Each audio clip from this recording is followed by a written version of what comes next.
মোৰ কথা অমান্য কৰিলি নহয় তহঁতে এইবাৰ গোটেই মখা মৰিলি আমাৰনো মৰিবলৈ আৰু কি বাকী আছে বেছি কথা নকবি শুন শ্ৰীকান্ত তোৰ পিতাই মোৰ ঘৰত বহু বছৰ গোলামী কৰাৰ কাৰণেহে মই এই ঠাইখিনিত তোক মৰমতে থাকিবলৈ দিছিলো সেইটো কথা আৰু ক'ব লাগেনে দেউতা কিন্তু তহঁতক এই মাটিত আৰু থাকিবলৈ মই নিদিম নাই নাই তেনেকৈ নক'ব দেউতা তহঁতে মোক অপমান কৰিছ দিন হাজিৰা কৰি পোৱা টকাখিনিৰে তহঁতৰ ভাত পুঠিৰ যোগাৰ নহয় আৰু মোক কাটি তহঁতে অপমান কৰিলি তহঁতক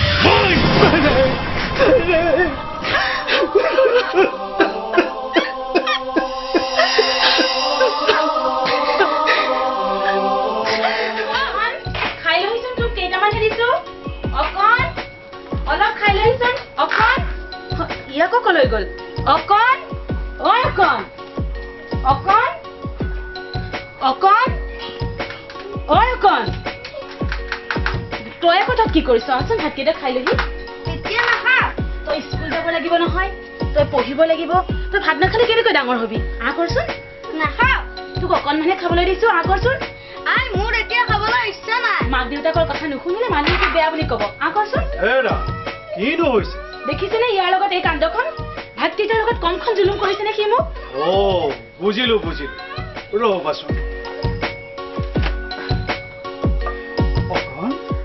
পিতাই মোৰ নতুন কিতাপ ক'ত তাকেইতো তোৰ কিতাপৰ কথা ভাবি হাবিত দাখন লৈ সোমাওঁতেই আজি মই মৰিব ধৰিছিলো কি হৈছিল এটা বাঘ প্ৰকাণ্ড বাঘ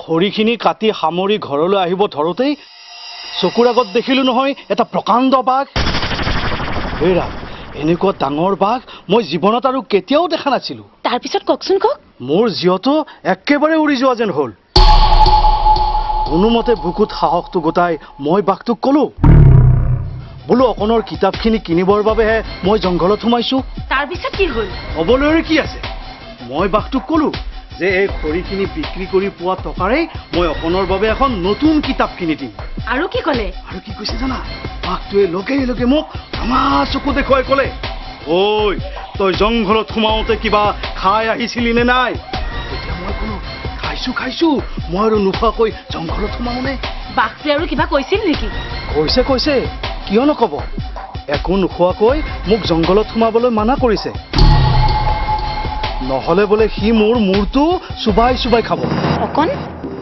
শুনিলি নে পিতাইৰে কিবা খাই যোৱাৰ কাৰণেহে বাঘটোৱে একো নকৰিলে অখন ভাত খালে মানুহৰ বল হয় বুদ্ধি হয় আৰু সেই বুদ্ধিৰেই তই এদিন ডাঙৰ মানুহ হ'ব পাৰিবি পিতাই মই ভাত খাম পিতাই মোক কাইখন দিয়াচোন এই খালি অকণ এয়া তই কি কৰিলি ভাতকেইটা দেখোন পৰিয়ে থাকিল হেৰা যোৱাচোন যোৱা ভিতৰত তাক আৰু কেইটামান নতুন কৈ দিয়া অকণ আহ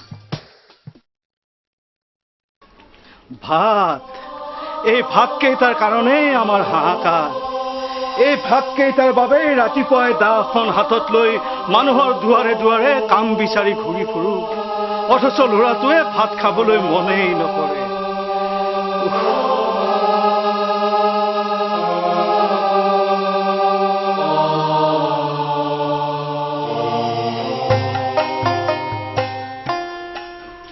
তই ঠিকেই কৈছ বকুল আমাৰ জীৱনটোৱে এনেকুৱা এদিন কাম নকৰিলে আমি দুবেলা দুমুঠি খাবলৈ নাপাওঁ জবটোৰ কাৰণে আজি দুদিনৰ মূৰত কামলৈ ওলাই আহিছো এই দুদিনে তই যদি সহায় নকৰিলিহেঁতেন হেৰো আমি একে শ্ৰেণীৰ হাজিৰা কৰা মানুহ তোৰ বিপদৰ সময়ত তোক অলপ সহায় কৰাটো মোৰ কৰ্তব্য বুলি মই ভাবো এতিয়া পিছে জলটো অলপ ভাল পাইছনে নাই ক'তনো ভাল পাইছো মনতে হাঁহ বান্ধি লৈ কামলৈ ওলাই আহিছো তই তেনেহলে আজি কামলৈ নহা হলেই ভাল আছিল অন্তত আৰু এদিন তই জিৰণি ল'ব লাগিছিল মই আৰাম কৰিলে ঘৰৰ সকলো মানুহ লঘনে থাকিব লাগিব সেইকাৰণে জ্বৰক আওকাণ কৰি মই কামলৈ ওলাই আহিছো এৰা আমি বৰ দুৰ্ভগীয়া বুজিছ নাজানো আমাৰ জীৱনলৈ কেতিয়া সুদিন ঘূৰি আহিব এতিয়া বল এনেকৈ কথা পাতি থাকিলে আকৌ সেইফালে দেৰি হ'ব বল তেনেহলে দেউতা ভালনে আপোনাৰ বকুল আৰু ঘনকান্ত দেখোন ভালেই দে কৰবালৈ যায় হবলা দেউতা মই শ্ৰীকান্তৰ ঘৰৰ পৰা আহো তহঁত হবলা কামলৈ যাওঁ হয় দেউতা। ঠিক আছে তেনেহ'লে যা ৰচোন ৰ আৰু এটা কথা কিবা ক'ব দেউতা? মোৰ ঘৰতো অকণমান কাম কৰিব লগা আছিল পাৰিলে কাইলৈ এপাক আহিবিচোন। হ'ব দেউতা, হ'ব। যা যা তেনেহ'লে।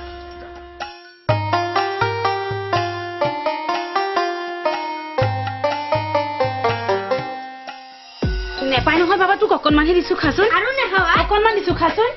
বাবা বুলি কৈছো নে? অকণমানহে দিছো খাচোন। নেখা। অলপমান খুন্দা লাগি হাত মোৰ ভাঙিব যেনহে পাইছো। যা বাবা যা, অলপমান খাচোন। নেখা পিতাই, ভিতৰতে বহুত খালো। দেখিলে নে খোৱাৰ লগত তাৰ মোৰ কিমান খামখাস্তি হয়? খুৱাব নোৱাৰো আৰু মই তাক। হেৰা কৰক দিয়াচোন, সি সৰু ল'ৰা। তোমাৰ মোৰ লগত ধেমালি নকৰি সি কাৰ লগত ধেমালি কৰিব কোৱাচোন? সদায় সি এই খোৱাৰ সময়তে জুলুমখন কৰে। আপোনাৰ চোলাটো তিতিছে দেখোন, পানীবোৰ কিয় ঢালিছে?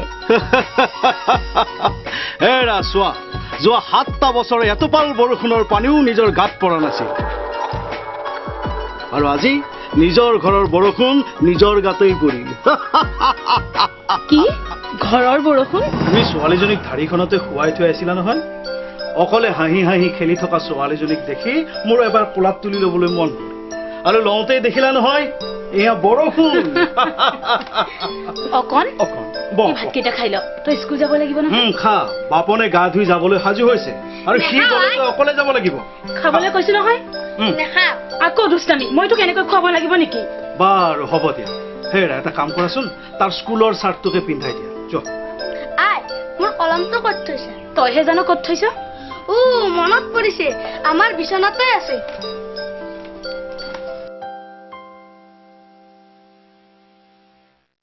ছোৱালীজনী খবৰ নকৰেগৈ কিয় আপুনি? পাহৰিছিলো। ঠিক আছে ৰ'ব। শ্ৰীকান্ত, ঐ শ্ৰীকান্ত।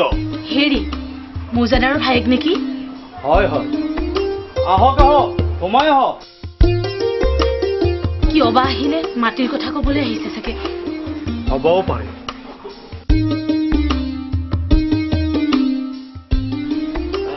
শ্ৰীকান্ত, ভালে আছনে? আছো দিয়ক, বহকচোন।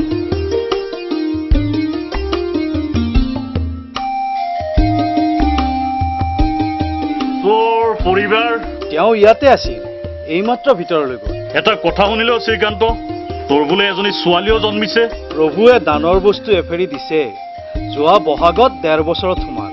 ভালে হৈছে দে, তই ল'ৰাও পালি ছোৱালীও পালি। বিয়াখন দেৰিকৈ হ'ল যদিও ঈশ্বৰে তোক একেবাৰে চকু মেলি চাইছে। হেৰি নহয়, আপোনাক নেমু টেঙাৰ চৰ্বত এগিলাচ দিম নেকি? নালাগে, পিছে মই বিশেষ কাম এটাতহে ইয়ালৈ আহিলো। কি কথা কওকচোন। এটা মই ভাল সুবিধা পালো। এই সুবিধাটো তোক যদি মই নিদিওঁ মোক মহাপাপে চুব। জানো জানো, আপুনি মৰম কৰি আছে বাবেই মই এই ঠাইখিনিত থাকিব পাৰিছো। শুন, গুৱাহাটীত মোৰ এজন ভাল বন্ধু আছে, ডাঙৰ ব্যৱসায়ী, টকা পইচা অজস্ৰ, গাড়ী মটৰ বহুত আছে, বিনা মাছ মাংসৰে এসাঁজো ভাত নাখায়। বুজিলো, পিছে ভাল সুবিধাটোনো কি তাকে কওকচোন। সেইকাৰণে মই তোৰ ল'ৰা অকণক থবলৈ বিচাৰিছো, ঘৰখনৰ ইটো সিটো কাম কৰিবলৈহে। তাৰমানে আপুনি আমাৰ অকণক আনৰ ঘৰত বন কৰা ল'ৰা হিচাপে থব বিচাৰিছে? তই মোৰ মাটিডৰাত থকাৰ কাৰণে তোক এই সুবিধাটো মই দিব বিচাৰিছো। কিন্তু অকণেতো এতিয়া স্কুলত পঢ়ি আছে, এদিন স্কুললৈ যাবলৈ নাপালে সি হাহাকাৰ লগাই দিয়ে। তেনেস্থলত হেল্ল', তই দিন হাজিৰা কৰি ফুৰা মানুহ, তোৰ খাবলৈ ভাত এসাঁজো নোজোৰে। তই আকৌ তোৰ ল'ৰাক স্কুলত নাম লগাই দিছ, আৰু তই ভাবিছ তোৰ ল'ৰাক মন্ত্ৰী MLA কৰিম বুলি। আজিকালি মন্ত্ৰী হ'বলৈ শিক্ষা নাথাকিলেও হয়, কেৱল টকা পইচা থাকিলেই হ'ল। তেন্তে স্কুলত পঠাইছ কিয়? মানুহ হৈ মানুহৰ মৰম যাতে বুজি পায়, মানুহক ভাল পাবলৈ শিকে। খালি খালি খালি খালি খালি পঢ়া শুনা কৰি তাৰ সময়বোৰ অবাবধে নষ্ট হ'ব। তাতকৈ সি যদি মোৰ বন্ধুজনৰ ঘৰত থাকে মাহে 100 টকাকৈ পাব। সেই টকাখিনিৰে তোৰ কিমান কামত আহিব তই এবাৰ ভাবি নাছ কিয়? আপুনি মোক তাৰ বাবে নধৰিব দেউতা। সি আমাৰ চকুৰ আগত নাথাকিলে আমি এদিনো জীয়াই থাকিবই নোৱাৰিম। শ্ৰীকান্ত, তই এইবোৰ কি বাজে কথা ক'বলৈ ধৰিছ? স্কুলৰ মাষ্টৰে কোৱা মতে সি হেনো পঢ়াত বৰ চোকা, সি হেনো ভাল গীতো গায়। আপোনাৰ কথাবোৰ মই শুনিছো, পিছে দেউতা মই আচৰিত হৈছো আপোনাৰ এই কথাটো শুনিহে। কি কথা? অবুধ শিশুবোৰক আনৰ ঘৰত চাকৰ চাকৰিনী কৰি থৈ সিহঁতৰ জীৱনবোৰ নষ্ট কৰিব নালাগে। কি কলি? মই জীৱন নষ্ট কৰিবলৈ ওলাইছো? নহয়নো কি? ঘৰত খোৱাৰ অভাৱত মৰি থকাতকৈ আনৰ ঘৰত কাম বন কৰি জীয়াই থকাতনো তোৰ আপত্তি কি আছে? জীয়াই থকাটো ডাঙৰ কথা নহয়, ডাঙৰ কথা হ'ল আমি জীয়াই থাকি সিহঁতৰ ভৱিষ্যতৰ কথা নভবাটোহে। কিন্তু বৰ্তমান নাথাকিলেই ভৱিষ্যতনো ক'ৰ পৰা হ'ব? তেনেহ'লে দুখীয়া ঘৰৰ ল'ৰা ছোৱালীবোৰ আপোনাৰ ঘৰত লৈ গৈ নিজৰ সন্তানৰ মৰ্যাদা দি লিখা পঢ়াৰ ব্যৱস্থা নকৰে কিয়? শ্ৰীকান্ত, তই কিন্তু তোৰ পৰিবাৰক তলে তলে বৰকৈ উচতাই দিছ। আপুনি তেনেকৈ কিয় কৈছে? মোৰ কথা অমান্য কৰিলি নহয়, তহঁতে এইবাৰ গোটেই মখা মৰিলি। আমাৰনো মৰিবলৈ আৰু কি বাকী আছে? বেছি কথা নকবি। শুন শ্ৰীকান্ত, তোৰ পিতাই মোৰ ঘৰত বহু বছৰ গোলামী কৰাৰ কাৰণেহে মই এই ঠাইখিনিত তোক মৰমতে থাকিবলৈ দিছিলোঁ। সেইটো কথা আৰু ক'ব লাগেনে দেউতা? কিন্তু তহঁতক এই মাটিত আৰু থাকিবলৈ মই নিদিম। নাই নাই, তেনেকৈ নহ'ব দেউতা। তহঁতে মোক অপমান কৰিছ। দিন হাজিৰা কৰি পোৱা টকাখিনিৰে তহঁতৰ ভাত পুঠিৰ যোগাৰ নহয়, আৰু মোক আজি তহঁতে অপমান কৰিলি। তহঁতক মই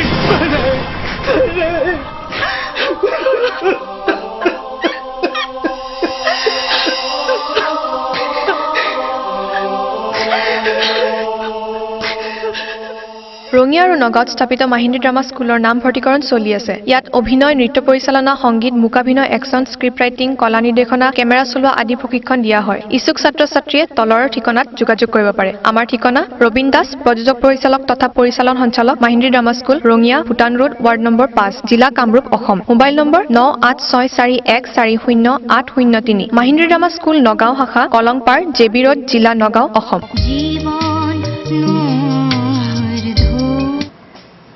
বুজিছা দোস্ত, কলেজত ফাংচন বহুত দেখিলি, কিন্তু দেখিলি এবাৰ কি হ'ল? চালা এই ফাল্টু ল'ৰাবোৰক গান গাবলৈ দিয়ে কিয়? তাকেইতো। তোমালোকে কাক ফাল্টু বুলি কৈছা? কিয় তোমাৰ সেই টাৰ্গেটৰ গান লাগিল নেকি? তাত মাৰি কথা নকবা দেই। এইখন কলেজত তুমিও পঢ়িছা, ময়ো পঢ়িছোঁ। সেই বুলি আমাৰ মাজতে তাত মাৰ ঠাট্টা কৰা এইবোৰ কৰিলে ভাল নালাগে নহয়। ঠিক আছে, বুজিলোঁ বাৰু। কিন্তু যিয়ে 24 ঘণ্টা বেছি বেছি কৰে তাক কেনেকৈ খুজিছোঁ? কোনে বেছি কৰে নোকোৱা কিয়? গাঁৱৰ হুঁচৰি পঢ়ি যেন মুম্বাইৰ অনুমানিকে মুম্বাই এৰি আহি অসমত ঘৰ পাতিছোঁ। এইবাৰ সি অসমত অসমীয়া ছোৱালী বিয়া কৰে। তোমালোকে এইদৰে কাৰ কথা কৈছা? অকণ তোমাৰ নেই। দুটা গান গাই লেপ পোৱাৰ পিছত বাপৰে বাপ পইচা বিতা ৰাস্তা। অকণাৰ কথা তেনেকৈ নকবা দেই। তেওঁ এজন চিনিয়ৰ ল'ৰা আৰু গুণীৰ গুণক স্বীকৃতি দিয়াটো আমাৰ সকলোৰে দায়িত্ব। তেওঁ ভাল গান গায় আৰু সেইবাবেইতো তেওঁক গান গোৱাৰ বাবে সকলোৱে ৰিকুৱেষ্ট কৰে। ক'ত আমিতো তেওঁক ৰিকুৱেষ্ট কৰা নাই। বাৰু অকণ মেলি কিবা এটা ক'লে তোমাৰ গাত লাগে কিয়? ভাল মানুহক তৎক্ষণাত বেয়া বুলি মন্তব্য কৰিলে মই সহ্য কৰিব নোৱাৰো। তোমাৰ বাবে অকল গুণী ল'ৰা, ভাল ল'ৰা, কিন্তু কাৰোবাৰ কাৰণে সি বেয়া বদমাছ ল'ৰাও হ'ব পাৰে। অকণাৰ প্ৰতি তোমালোকৰ ইমান বেয়া মনোভাৱ? শুনা, তোমালোকৰ যদি সৎ সাহস আছে এইবিলাক কথা অকণাৰ আগত ক'বা, মোৰ আগত নহয়।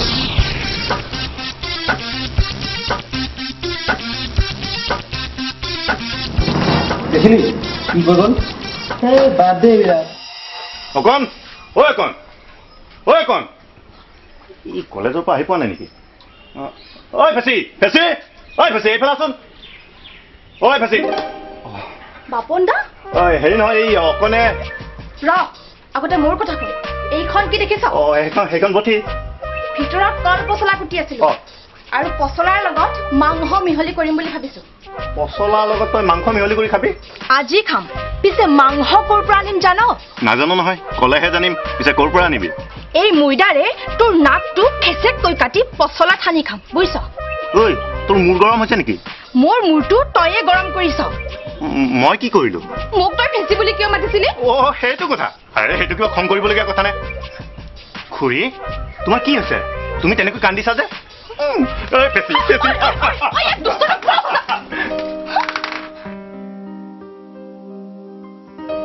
দাদা, আগতে ইয়াৰ বিচাৰখন কৰি দেচোন। মই কিবা এতিয়া সৰু হৈ আছো নেকি? সি যে মোক ফেঁচি ফেঁচিকৈ মাতি থাকে, মোৰ কিবা লাজ নালাগে নেকি? তইনো কাৰ কথা কৈ আছ? তোৰ বন্ধু বাপন, সেই যে চিদামণ্ডলৰ পুতেকটো। হয় নেকি? আমি দুয়োটাই যে একেলগে ডাঙৰ দীঘল হৈছো তই জাননে নাজান জানো কিন্তু সেই বুলি সি মোক জোকাই থাকিব নেকি কিয় নোৱাৰে ভাল ককাই গলে ভনীয়েকক জোকাব পাৰে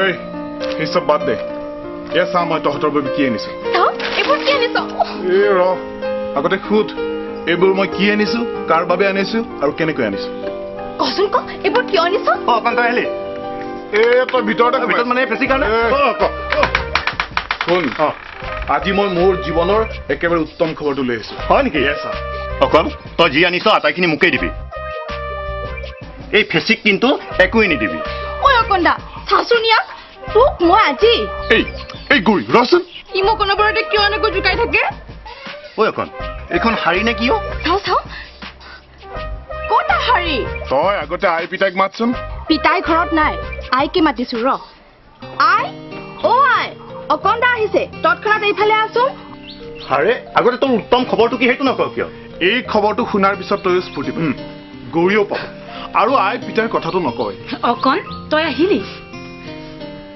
আই পিতাই কামলৈ গৈছে নেকি এই মুহূৰ্তত পিতাই থকা হলে বৰ ভাল লাগিলহেঁতেন নমস্কাৰ প্ৰিয় দৰ্শক জীৱন নয়ন ঢৌ ধাৰাবাহিকখনৰ আজিৰ খণ্ডটি চাই আপোনালোকে কেনে পালে আৰু আজিৰ খণ্ডটিত কোনজন অভিনেতা বা অভিনেত্ৰীৰ অভিনয় আপোনালোকে শ্ৰেষ্ঠ বুলি বিবেচনা কৰে আমালৈ লিখি পঠিয়াওক আপোনালোকৰ সুদিহা পৰামৰ্শই আমাক যথেষ্ট উৎসাহ উদ্দীপনা যোগাব আমাৰ ঠিকনা Mahindra drama school Rangia Bhutan road ward number 5 জিলা কামৰূপ অসম মোবাইল নম্বৰ 9085365562 প্ৰিয় দৰ্শক অহা সপ্তাহত আপোনালোকক একেটা সময়ত একেটা বাৰত একেটা চেনেলতে পুনৰ লগ পোৱাৰ প্ৰতিশ্ৰুতিৰে আজিলৈ ইমানতে সামৰিলোঁ ধন্যবাদ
সোণালী জীৱন সপোনতে হিয়াত ফুলনি মৰম নিয়হিছে হ'ব পুৱাতি ৰ'দালি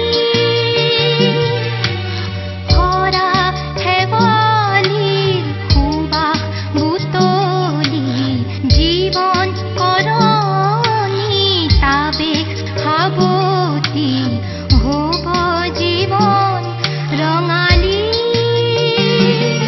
চিতেহেনে কানি হাতীত চকুৰ টোপনি কোন দেশলে উৰে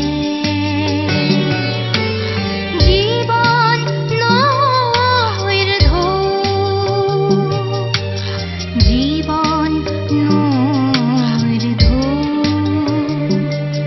বিধাতাই লিখে জীৱন নাটক বিধাতাই লিখে জীৱন নাটক কাহিনী ফলৰ অচল যেনে আকাশত জোন বেলিৰ খেলা তেনে জীৱনত সুখ দুখৰ মেলা সময় সাক্ষী হৈ ৰয় জীৱন নৈৰ ঢৌ জীৱন নৈৰ ঢৌ জীৱন নৈৰ ঢৌ জীৱন নৈৰ ঢৌ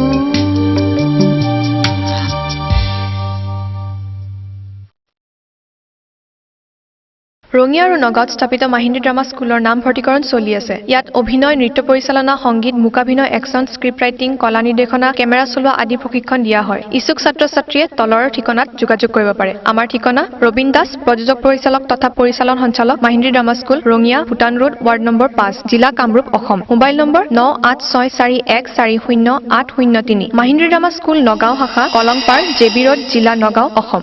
জীৱন নৈৰ ঢৌ